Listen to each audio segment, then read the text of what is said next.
I'm a lady ane 23 years with one baby girl who is 2 years now.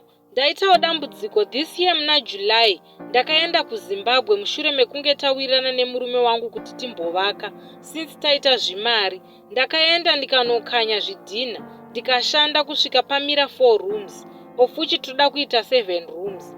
Ndakatanga kubva ndaita macomplications neoperation yandakaitwa pandakazvara mwana wangu. Zvakaita sekuti operation yangu iyi iri kurwadza nenyaya yekuti ndakakasira kuita basa. Since ndisina kumbobvira ndagara pasi since day 1 rekuzvara.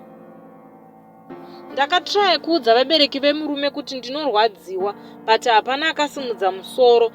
Kusvika ndaudza murume kuti ndiri kurwara. Panzvimbo yekuti murume wangu andibatsire, ndakatanga kunyeyewa kuti haagone kuita basa.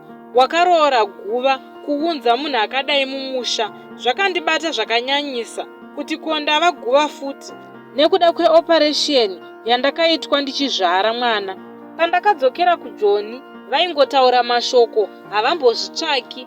Ndikatenga chinhu kuti ndichengeterewo kumusha, vanongoshandisa. Ndiri kubatikana zvakanyanyisa. Ndafunga kusiya imba ini nekuti ndaneta kugara ndichichema. Uku murume anongondituka paadira. Hapachina kana rudo pakati pedu. Ndibatsirewo ndisati ndamhanya please.